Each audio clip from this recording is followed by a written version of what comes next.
Hey everyone, it's Dr. NightStare. Glad you're here. Before we get into it, hit like and subscribe. It really helps the channel. Quick question before we start.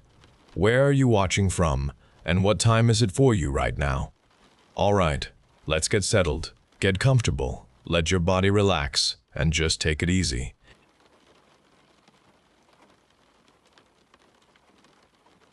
My boots crunched on the gravel path leading down to the Potomac River. I stepped with precision, a habit honed over years. I had followed countless trails across North America, understanding the land, identifying a broken twig, a scuff mark in the dirt, the subtle scent of a displaced animal. Each detail told a story, guiding me forward. This particular spot, a remote bend in Harper's Ferry, matched the Reddit post I had been tracking for weeks. The coordinates were exact, leading me to a cluster of old trees overlooking the water. I unslung my rifle, its weight felt familiar in my hands. The air held a crisp dampness. The river flowed below. My eyes scanned the tree line, searching for any disturbance, any sign of the anomaly described online. My senses were sharp, always aware of every sound in the wilderness, every shift in the air. I stepped forward, confident in my ability to find whatever hid here. A force slammed into my side, tearing through my clothes and ripping flesh. The impact spun me, tilting the world. My rifle ripped from my grip and clattered away into the undergrowth. I stumbled, tasting blood and grit as I hit the ground. A weight pinned me, crushing the air from my lungs. Claws raked across my chest, sharp and deep. Agony spread instantly. I could not move. My responses failed. My body refused to obey. This attack held no warning, no precursor, nothing I had ever encountered before in all my time in the wild. Another strike impacted my head. My vision faded. Blackness covered everything. I knew only defeat. I opened my eyes to rock walls. The air smelled of damp earth and something acrid, like old blood. A dull ache pounded behind my eyes and sharp stings radiated from my chest. My body felt heavy and stiff.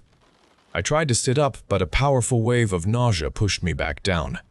I saw crude bandages wrapped around my torso. The material felt rough against my skin. A large shape shifted near the cave entrance. My vision cleared a little. The creature that had attacked me sat hunched over, observing me. Its form was imposing, all muscle and coarse hair. But it did not move to strike. It held a small, dark bundle in one hand. It looked like a poultice. My instinct screamed danger, but my body felt too weak to respond. I just lay there, watching it. "You woke up?" A deep voice rumbled. The words were gravelly and slow, a struggle. I tried to speak, but only a dry cough escaped my lips. The beastman pushed a rough cup into my hand. Water, cold and clear, eased the dryness in my throat. I drank it slowly.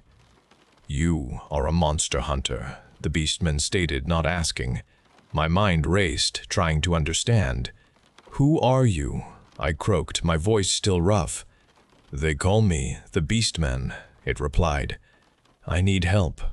I sought a monster hunter. I stared at the creature. It had nearly killed me.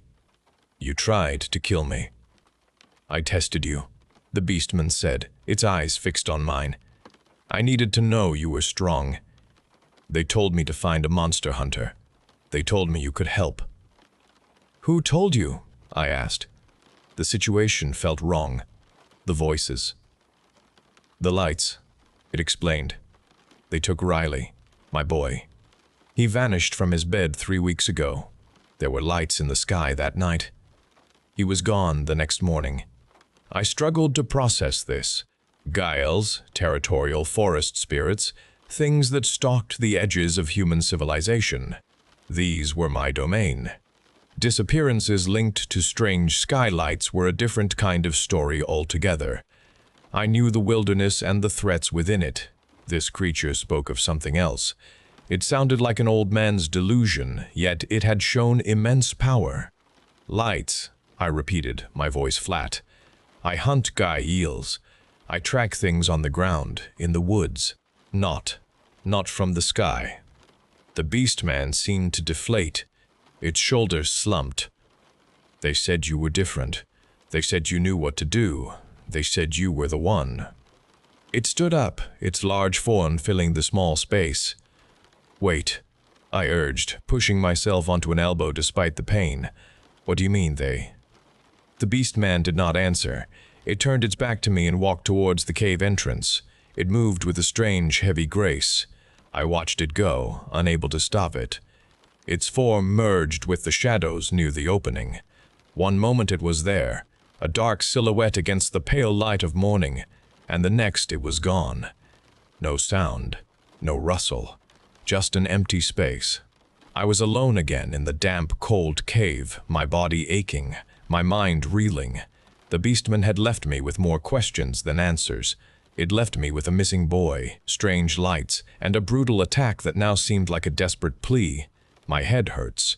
I am Riley. Please help. My body feels torn apart. My legs do not move. My ribs ache with every shallow breath. I lie on cold rock. The world outside seems far away now. I have been here a long time. Days run into nights. It started with the lights. They came from the sky, and everything changed. I knew I needed help. I thought about the monster hunter stories I read online. Someone strong, someone who understood these strange things. I tried to be the beastman. I wanted to be big and strong so the monster hunter would notice me. I remember attacking him. I hit him hard. My claws scraped across his body. I needed to know he was real. I needed him to be strong enough to save me. I tried to tell him about Riley, the boy who vanished. I tried to tell him about the lights that took me from my bed. He talked about gurgles. He did not understand what I needed from him. He only looked confused. I watched him lie there in the cave. I waited. Then I just walked away. I did not know what else to do. I did not know how to make him understand he needed to find Riley, who is me. Now I hear it. The monster. Its claws are scraping on the rocks outside the cave. It moves closer with each sound. It is coming for me. Is anyone out there? Can you hear me? I am Riley. I am so scared. Please.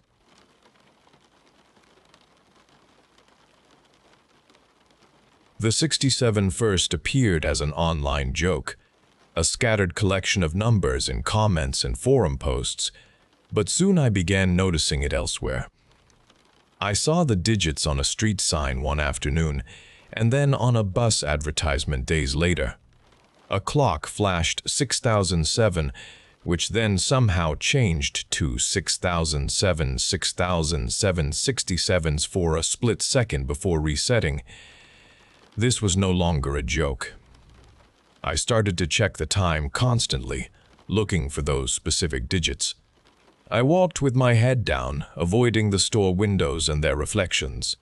My phone became a source of dread because I saw 67 in the battery percentage, and then in the notification count, and then in the timestamp of old messages. It was a constant presence, pulling at the edges of my vision, whispering from the corners of every room. I knew it was real, and I began to understand that this was not merely a widespread internet prank. It was directed at me. Someone was doing this. There was a conspiracy at work against me. My apartment became my only refuge. I locked the door and then I secured the deadbolt. I checked the windows multiple times each day and I drew the blinds tightly closed. Every car that drove past made me jump, especially if its license plate contained the sequence of numbers.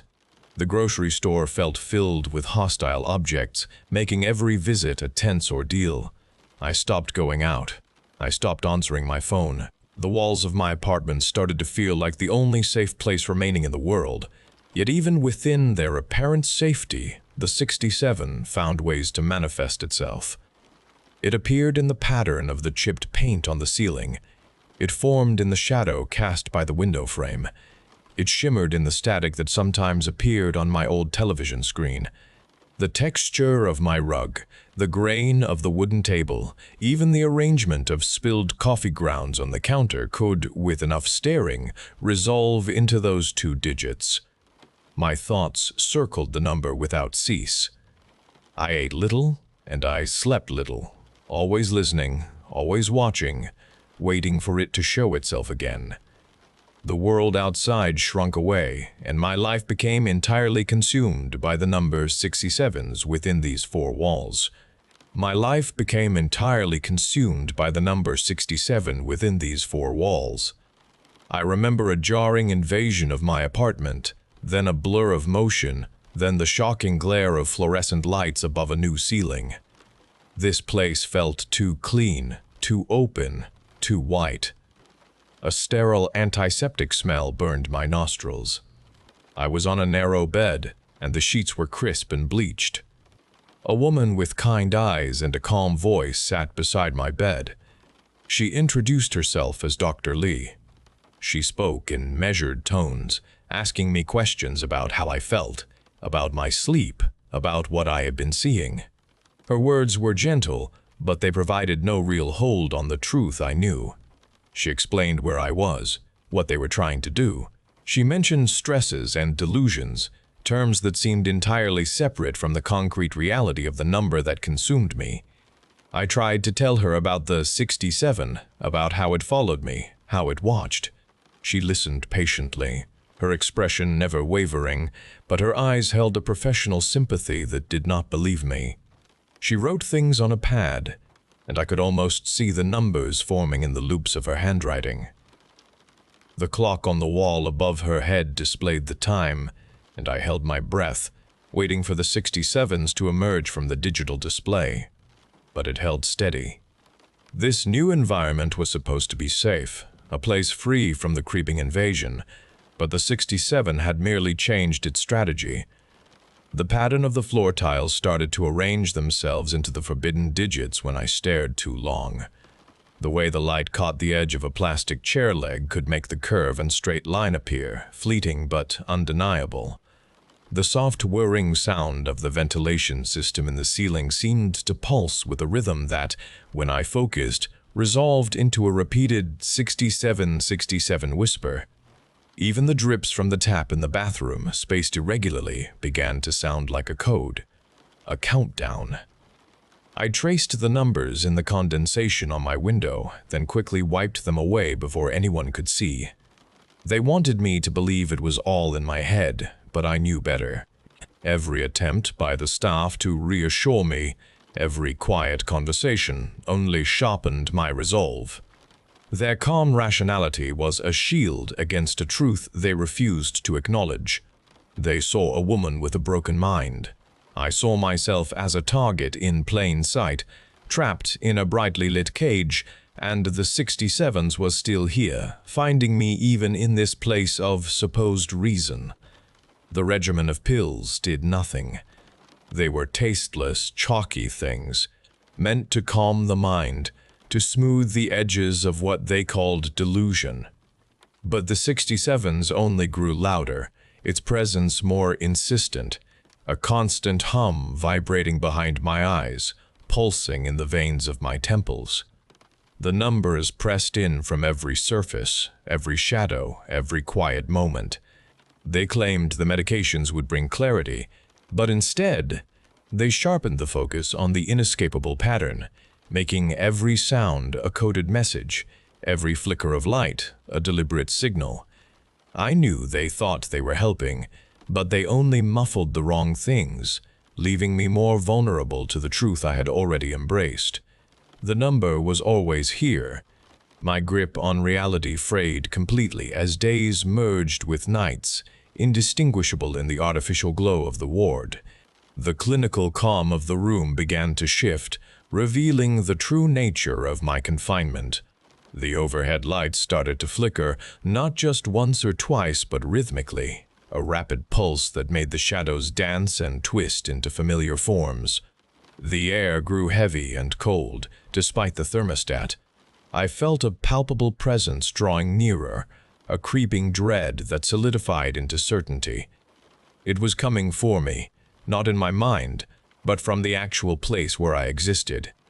I could feel its terrible approach, a pressure on my chest, a whisper against my ear that was no longer a sound but a sensation of pure, chilling recognition.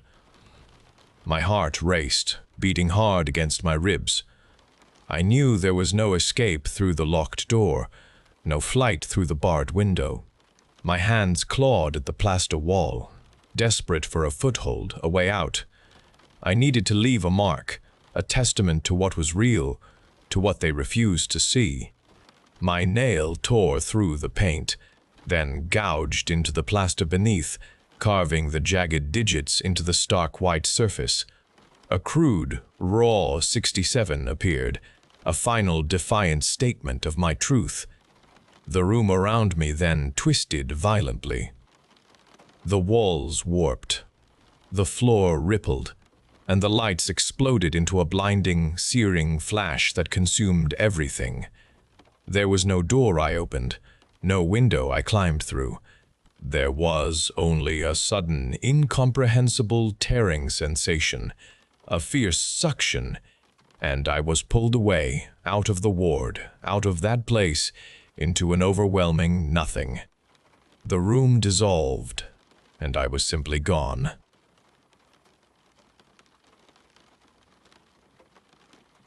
I woke. A yellow light, peculiar and sickly, streamed into my bedroom, stripping all warmth from the walls and casting long shadows across the ceiling. I lay still for a long time, my breath catching in my throat, listening for anything. The city outside offered nothing. No traffic rumbled on the street below, not a single engine note reaching my ears. No distant sirens wailed into the morning, breaking the stillness. My apartment, specifically designed with soundproofing to block the constant urban clamor, now held an absolute quiet. This quiet pressed in around me from every direction, filling the space where familiar sounds should have been. I pushed off the bed, my bare feet finding the cold floor, and moved slowly towards the window. The triple-glazed glass, engineered to seal the city out, now felt like a barrier sealing me in. Beyond the glass, the world had changed. Tall, gray buildings stood in rigid lines, their dark windows reflecting only the yellow sky. The sky itself seemed strange, vast, and empty, without a single cloud or moving object.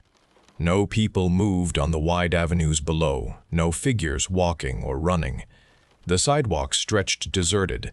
No cars drove their usual routes, leaving the streets empty, their painted lines bright under the strange light. Not a single bird flew past the high windows.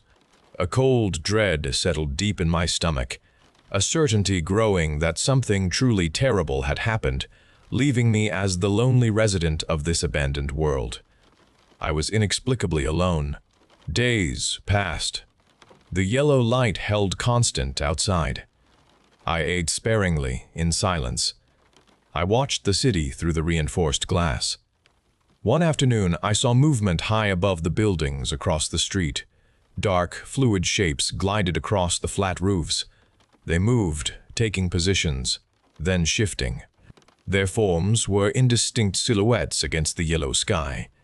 They looked down at the inert concrete world. I stared, pressing my forehead against the cool glass. The forms solidified as I focused. Their movement was too smooth, too deliberate for known creatures. They navigated sheer walls, flowing over surfaces. They drifted, dark presences against the yellow. They did not use legs or arms. They did not interact, only observed. Their silent vigilance was a new presence. A tremor started deep in my gut. My dread of being alone shifted, replaced by colder fear. My sealed apartment, a fortress, had seemed protective.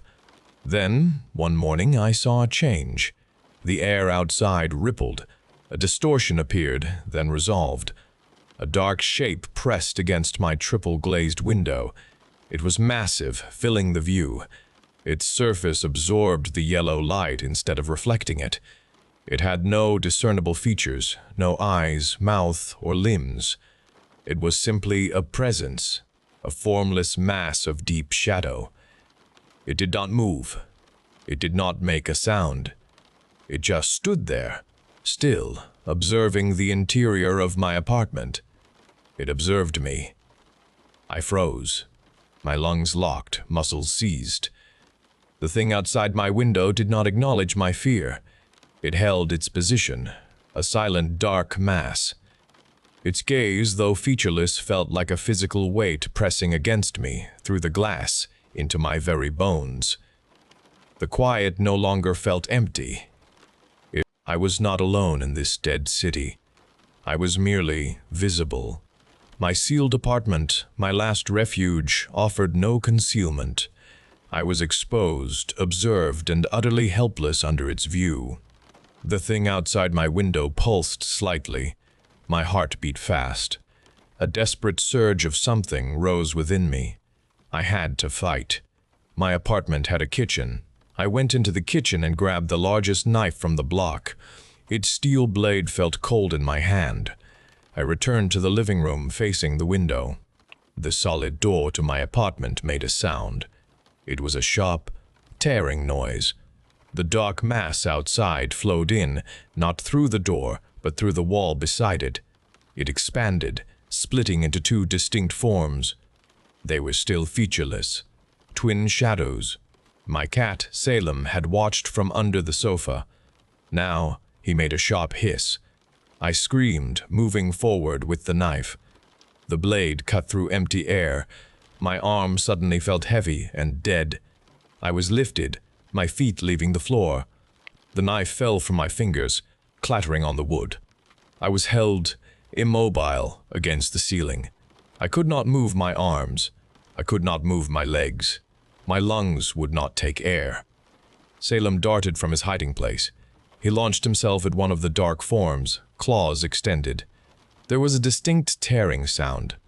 A tiny, bright fleck of yellow light detached from the dark mass where Salem had struck. Salem dropped to the floor, hissed, and disappeared again under the sofa. The dark form did not acknowledge the small injury. My vision wavered. A coldness spread through my body. I felt consciousness slipping away. I opened my eyes. The ceiling was white, the same white ceiling I had seen countless times. I lay on the bed, my body aching with a deep fatigue. The yellow light outside the window streamed into the room, bathing the familiar space in its sickly glow. My apartment. The books lined the shelves, their spines straight. The sofa cushions sat untouched. Everything appeared precisely as it should have been, yet a cold dread seeped into my awareness. Something felt deeply wrong. I had no clear memory of how I came to be in bed. I only knew a vast emptiness stretched behind this present moment. A heavy sense of loss clung to my thoughts without a source. A sudden, blinding pain lanced through my head. It felt like an intense pressure, pushing in from all sides. My muscles spasmed, tightening into agonizing knots. My lungs burned for air, but I could not draw a breath. Darkness began to creep in around the edges of my vision, consuming the yellow light in the white walls. A cold, crushing weight settled over me, pressing me down into an abyss. My mind screamed, but no sound escaped. Then, with a gasp, my chest heaved. I drew a ragged breath, then another, feeling the air tear at my throat. Light flooded back into my eyes, bringing the white ceiling into sharp focus again. The pain receded, leaving only a dull ache and a pervasive chill. The memory of the agony was already fading, blurring into an indistinct shadow, an echo of suffering I could not quite grasp. My thoughts moved slowly, heavily. Fear felt dull. It offered no sharp edges. I could observe the perfect apartment, the unchanging yellow light, the quiet stillness, and feel only a distant unease.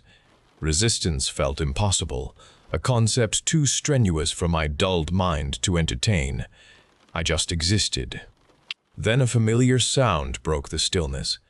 A soft thud landed on the carpet. Salem. He padded silently into the living room, tail high, his black fur gleaming. He jumped onto the sofa, then onto the bed, purring softly as he rubbed his head against my hand. His fur felt real, warm against my skin. His purr resonated in my chest, a small, genuine comfort in the fabricated reality. He looked at me with his bright green eyes. In his presence, the sense of distortion lessened. He was not part of the careful deception. He was real. I stroked his fur, feeling a rare moment of peace. The stillness would be broken again.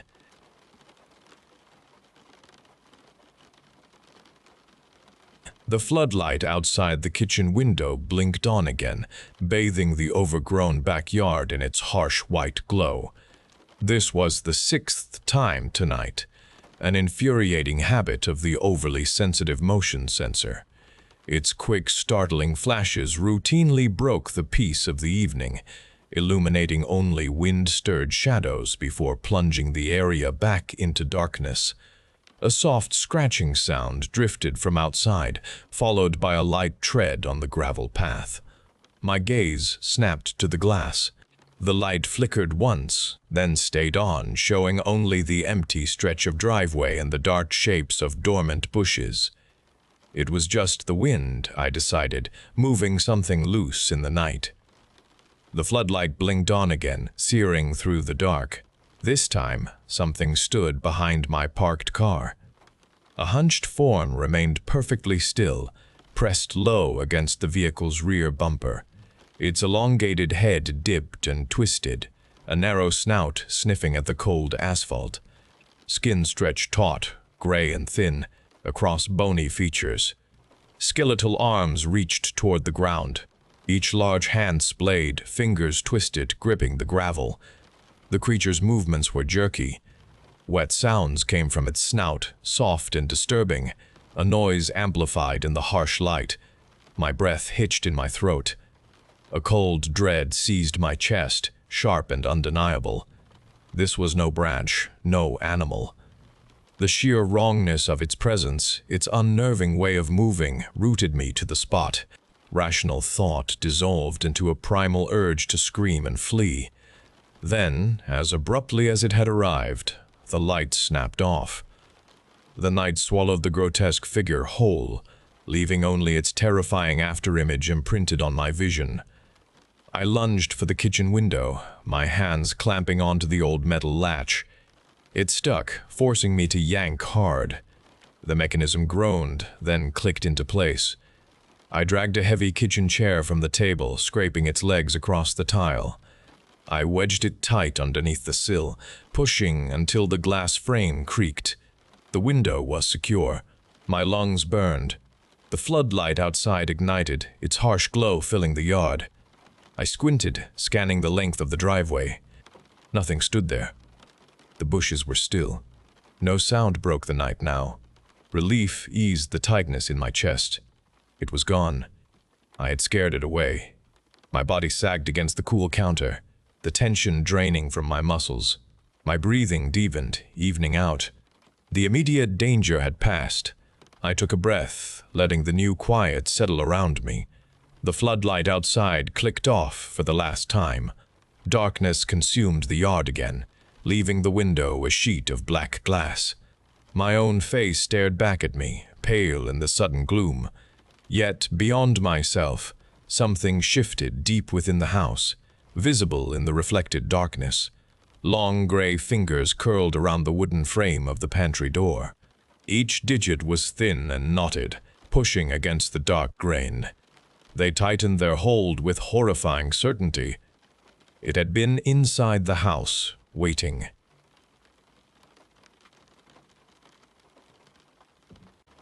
The Ark ship was my world now. It spun above a dead Earth, a planet that offered no solace, only the endless dark below. My existence felt empty within these cold metal walls, a constant, dull ache of wondering why I was still here. What purpose did this lonely orbit serve? 5 of us woke too soon, shattered from our long sleep into this desperate existence. We scavenged the ship, stripping defunct systems for parts and repurposing whatever we found. Our crude tools kept the life support sputtering, struggling to maintain the air and warmth. The mission had failed long ago. We just moved through the ship's empty corridors, each step amplifying the unnatural quiet of a million sleeping souls. No one understood why only we stirred from cryostasis, or how we had managed to stay alive this long. The cryo deck awaited, its cold metal surfaces reflecting the dim utility lights. We approached the endless rows of pods, each one a frozen promise of a future that would never arrive. Anthony walked ahead, his gait efficient. He stopped before a designated pod, its identification panel glowing blue. No words were exchanged. This task required no conversation. Anthony began the preparations. He operated the diagnostic console, his fingers moving across the worn interface with practiced precision. The system responded with a series of quiet clicks and whirs. I retrieved the access tools from their magnetic racks, moving with a calm, methodical rhythm. He initiated the thaw sequence. A hiss escaped the pod as internal pressures adjusted. I stood beside him holding the transfer unit. The primary hatch unsealed with a pneumatic exhalation. The clear viewport slid back, revealing the occupant. Their face was serene, eyes closed in deep slumber. We did not linger on the details of their features. My gaze instead found the access port at the subject's throat. I connected the flexible tubing. The unit began its rhythmic sound. A pale, thick stream of fluid started moving through the tube. My hands did not shake. This was simply how things were. The face in the pod belonged to Sarah. I remembered her from the pre-sleep briefings, her voice cleared during our simulation training. Her eyelids fluttered, a slow, uncertain movement. A small gasp escaped her lips. Her eyes opened, blinking against the dim light, and then they widened. She saw me first, my face gaunt from weeks of scarcity, my clothes worn. Her gaze flickered past me to Anthony, whose expression held no comfort. Then her eyes swept across the cryodeck, past the rows of intact pods. Her head moved slightly, a weak tremor through her body. She saw the adjacent pod. Its viewport slid open. Its occupant was gone. The access port at its throat was exposed and empty. She saw another pod, and then another, further down the row. Each pod stood open. Some had tubes still connected, lying discarded on the floor.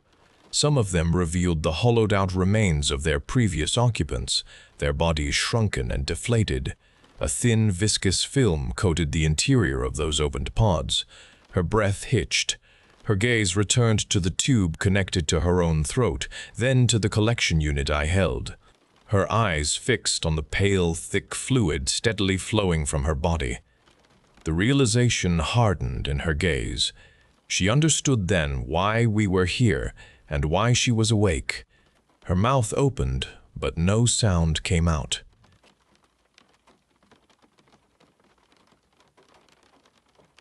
I sat rigid in the spare room's worn armchair, the hunting rifle cool and heavy across my knees. The desolate room was bare, its walls absorbing any sound, leaving me alone with my thoughts. Hours blurred together, each minute a struggle against the immense weariness that pressed down on me. My eyes burned, raw from the ceaseless vigil, constantly scanning the shadowed corners and the locked door, searching for any sign of the threat I knew waited. My aging body ached for rest, yet I knew I could not allow myself to sleep. I fought against the overwhelming exhaustion and the persistent terror deep inside my gut. The only sound breaking the absolute quiet was the ragged rhythm of my own breath, a harsh counterpoint to the stillness. I just waited for the thing I knew was out there, a relentless, quiet vigil. The quiet let my mind wander. It went back to a different life, years spent working on the rig. Days were filled with hard labor, hauling heavy pipe under a constant sun. Saltwater spray often hit my face. The steel deck was always beneath my boots. We worked hard, side by side, our lives connected by the shared danger and sweat. Evenings brought hot meals and honest laughter shared among the men. The sound of their voices often filled the communal mess hall. Sometimes, a letter from Mary crinkled in my pocket brought simple comfort. That connection felt real then. Now only the relentless quiet existed in this room. My hands were empty. My mind carried a heavy burden, waiting alone. I closed my eyes, just for a moment, and then snapped them open. An instinctive dread seized my chest. The air in the room felt different. My heart pounded hard against my ribs. A sudden fear gripped me with urgency. I frantically swept my gaze across every corner of the silent room, the rifle held in my hands trembling. The absolute stillness now carried a wrong weight. It felt deep within the room. I knew something fundamental had altered. My eyes darted to the door, then to the single window, my grip tightening on the rifle stock. My gaze swept back and forth, searching for a shadow, a glint. Anything that would confirm the danger I felt had finally arrived. My breath hitched in my throat, every nerve ending screaming a warning. I listened with a desperate intensity, straining to catch the faintest creak of the floorboards outside or a whisper of movement near the glass. I focused all my remaining energy on those points of entry, convinced the threat would show itself there. Then, a sudden, sharp scraping sound came from directly beneath my feet. It was a single, chitinous drag against the worn carpet, not from outside, not from the door, but from the space under the old sofa positioned against the wall. I had not looked there. I had not considered it a point of entry or a hiding place. The sound froze my blood. My head snapped down, my vision obscured by the sofa's dusty base. Before I could even shift my weight, a dark, segmented limb snaked out from the shadow, fast and silent. It was thick, covered in hard plates, and ended in a needle-sharp barb. It was already in the room. It had been there all along. My rifle, pointed uselessly at the window, suddenly became heavy and meaningless. The barb moved with impossible speed, arcing upwards towards my exposed leg.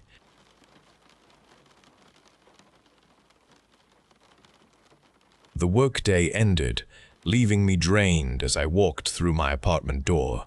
A cardboard box, wide and flat, leaned against the wall next to the entryway. There was no return address or sender listed on the package. I carried it to the living room and used a knife to cut the sealing tape carefully. Inside, wrapped in thin foam, was a mirror, just glass without any frame or adornment. I leaned the smooth, cold glass against the wall, opposite the window. Later, I stretched, my muscles aching from sitting, and caught my reflection. I lifted my right hand to run fingers through my hair. The mirrored hand moved, but a noticeable beat behind mine, almost imperceptible.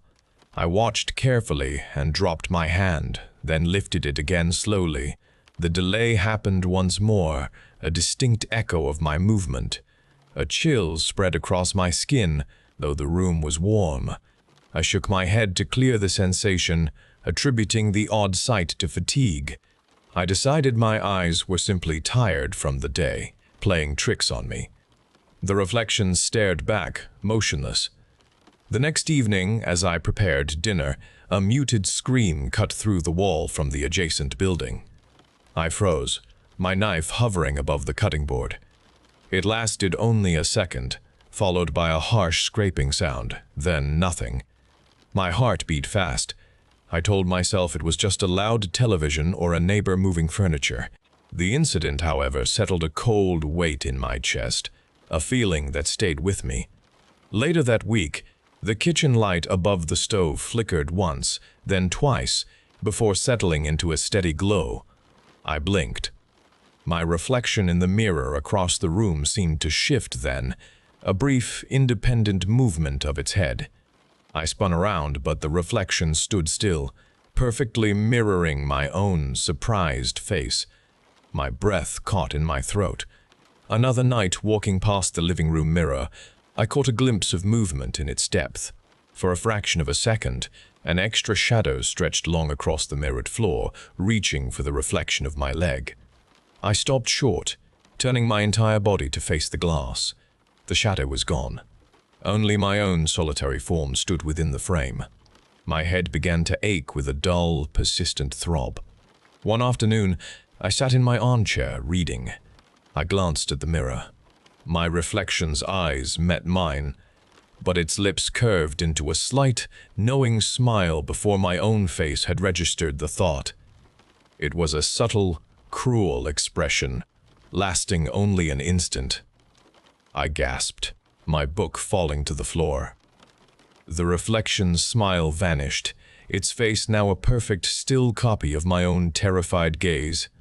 A cold sweat broke out on my skin. I did not know what I saw anymore, nor what I truly felt. The reflection's lips parted. A voice, clear and chilling, echoed from the glass, not from my ears. "Did you truly think suicide would break the cycle?" it asked. My blood froze. The apartment's warmth fled, replaced by an unnatural cold that seemed to seep from the walls themselves. The room's edges blurred, colors draining to a sickly gray. A distant wail, not human, tore through the sudden, suffocating air. A sharp pain lanced through my head, and violent images flashed: concrete, rushing water, a desperate push against an unseen force. My body, frantic and struggling, surrendered to a final cold release.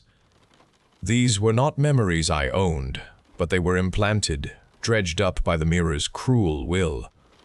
This was not my first life in this body. This was not my first attempt to escape. The reflection's eyes, my eyes, widened with a dark, terrible understanding. The voice spoke again, softer but more terrifying. "You tried to end it then, just like the others, but the mirror remembers. It collects, it transfers." The fragmented visions clicked into place. The muted screen from next door, the shifting shadows, the misaligned movements. They were not distortions of my mind. They were echoes of past inhabitants, other trapped souls. This mirror was a trap, a vessel. Each soul, upon a violent death, exchanged places with the one within, refreshing the cycle. I was not myself. I was the latest host. The true me was the one who had entered this body, expelled the previous owner, only to be replaced in turn. I had been both the victim and the invader, swapping through lives, constantly trying to escape. The reflection's eyes, my eyes, locked with mine. There was no delay, no subtle misalignment, only a perfect, terrifying synchronization. My body remained still, suspended, but I saw the reflection raise a hand. My hand mirrored the motion, rising at its command. A cold wave washed over me. I tried to lower it, to resist, but my limbs remained fixed, bound to the glass. The reflection's lips curved into a smile, and my own mouth copied the movement, stretched into an identical, horrifying grin. I was no longer in control. My will became a distant whisper. The room around me shifted, colors deepening, then blurring, melting into the glassy surface that now enclosed me. The world I had known receded, replaced by the silent, watching expanse of the mirror. I was the other side, a captive observer, forever mirroring a life that was no longer mine. The smile widened, and I felt the cold, new reality settle over me.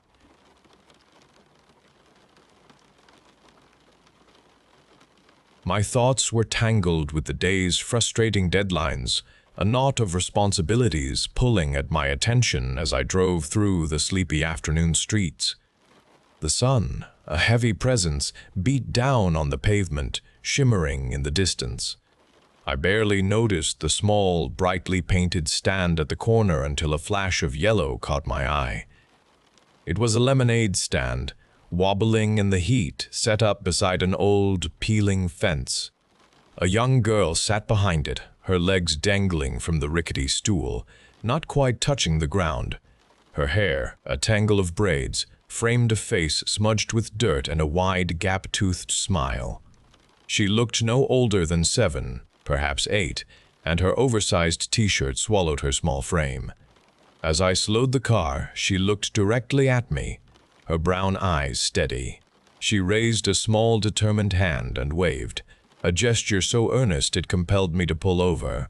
I idled by the curb, rolling down the window as she approached the car, dragging a small, handwritten sign that read "Lemonade and Investments."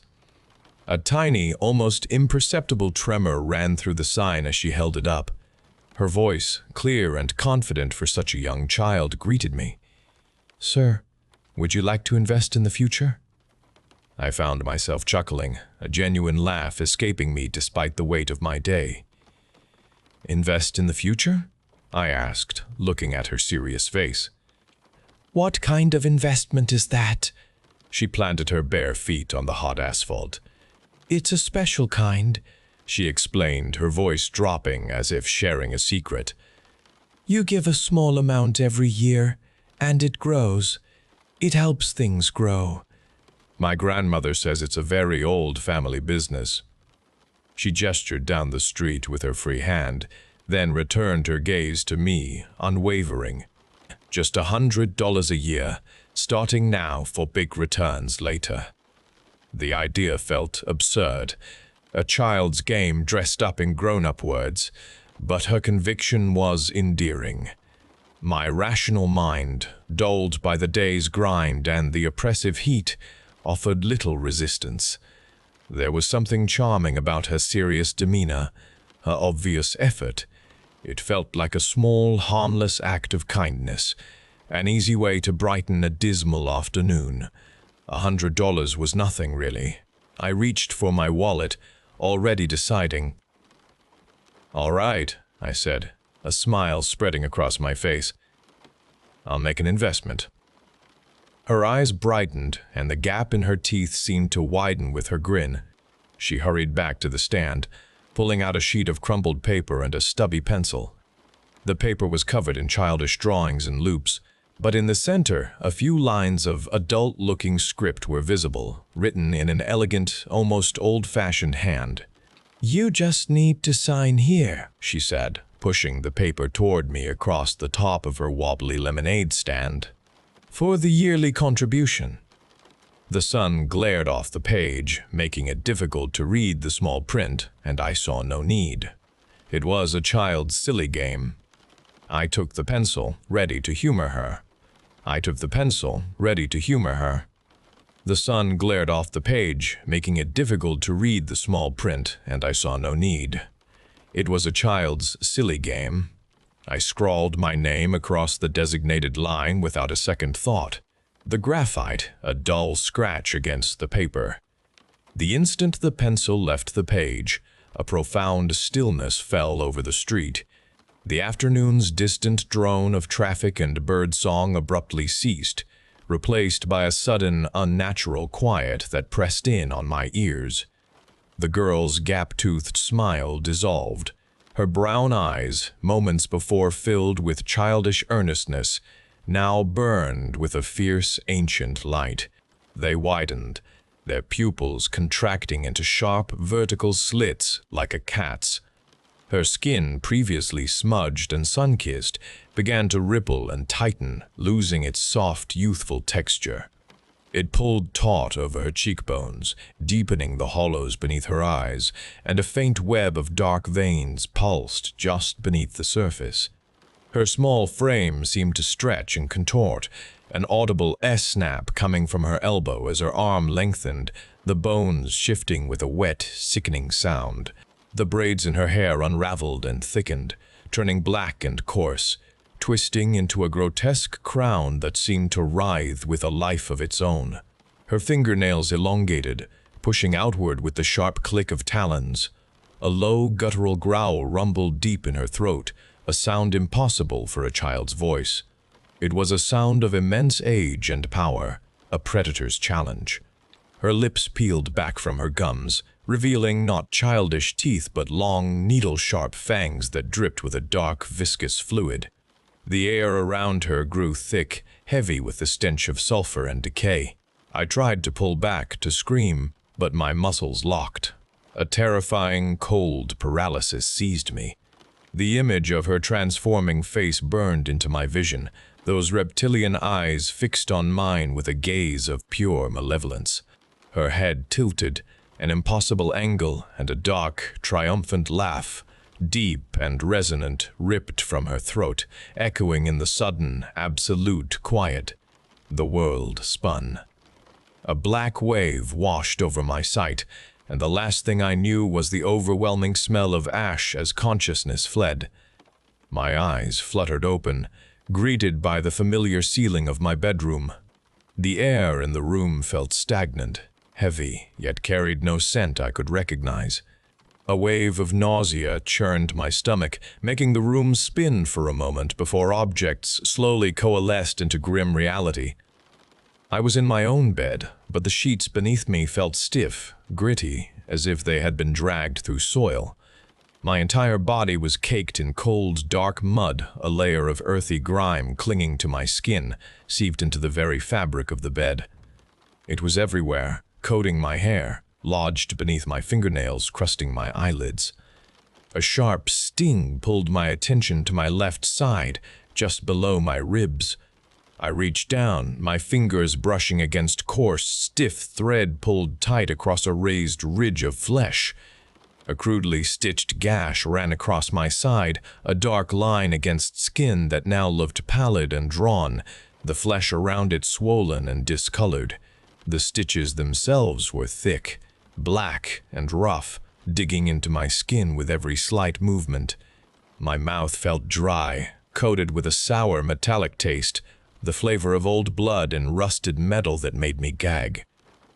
I struggled to sit up, my limbs protesting with a stiffness that felt wrong, as if these bones were not my own. Every joint creaked, every muscle screamed in protest. My hands, when I finally managed to raise them, startled me with their appearance. The skin seemed loose, parchment thin, spotted with brown marks that were new. My knuckles looked thicker, joints swollen and gnarled, moving with a grating resistance I had never known. I ran a hand over my jaw, feeling a rough, wiry stubble I did not recall growing, a beard of several days at least. My hair, when I touched it, felt thinner, coarser, lank and greasy, strands catching between my fingers. The reflection in the bedside mirror, when I finally managed to crane my neck to glance at it, showed a gaunt, older face staring back. My own eyes, sunken and tired, were etched with lines of worry and age I did not recognize. My cheekbones protruded, my lips appeared chapped and cracked. This stranger's face, haggard and worn, was mine. How I came to be here, in this horrifying state, remained a terrifying, impenetrable blank. The last thing I remembered was the girl's terrible transformation, the overwhelming smell of ash filling my lungs, and then nothing but absolute blackness. There was no memory of returning home, no recollection of how I navigated the drive, how I even entered the house. Just this sickening, bewildering present. I pushed myself off the mud-stained bed. My stiff muscles ached. The metallic taste lingered in my mouth. I stumbled toward the bathroom. My reflection in the full-length mirror showed my haggard appearance again. After a quick shower, the mud washed away, but the dark gash on my side remained, a dark, visible line. I returned to the bedroom, pulling on a clean t-shirt. My hands trembled as I picked up the television remote from the bedside table. I clicked on the television. The screen flickered to life, displaying a local news channel. An anchor spoke over images of smoke that billowed thick and black into a sky that was bright and blue. "We are bringing you breaking news tonight," the anchor announced. Her voice sounded urgent. "Emergency services are still on the scene of a large structure fire in the Willow Creek neighborhood. The old property on Elm Street, known for its peeling fence, has been gutted by flames. Authorities are investigating the cause as suspicious, possibly arson. Eyewitnesses reported a swift blaze, with neighbors evacuating their homes in fear. A chill spread through me. Elm Street. The peeling fence. It was the same house, the same spot where I had stopped just yesterday, where the girl had set up her lemonade stand. Just yesterday. But my body felt weeks older. The crude stitches on my side began to throb. A cold pain spread through my flesh. I stared at my gnarled hands, then at the image of the burning house on the screen. The gap in the timeline, the inexplicable aging, the surgical cut. It all joined into a terrible truth. My thoughts moved quickly, trying to connect the smiling child with the transforming being and the fiery destruction. Then, my gaze fell upon the bedside table. Beneath the television remote, a small piece of paper lay there, folded. It was not there before. My fingers trembled as I picked it up, unfolding it. It was the same paper, covered in childish loops and scribbles, that I had signed yesterday. But now, written in script that was elegant and old-fashioned, below my own scrawled signature was a single sentence. The first payment has been extracted. You are bound for many more years to come. The words registered in my mind. Extracted. My hand went to the gash on my side, which felt tender and was a source of pain. The mud, the aging, the missing time. It was all a part of this terrible bargain. The girl, no longer a child, but a horror, old and strong, had taken something from me. And she would continue to take more. The burning house on the screen, her transformation, the note, the mutilation of my own body, the lost time, all clicked into place with terrible precision.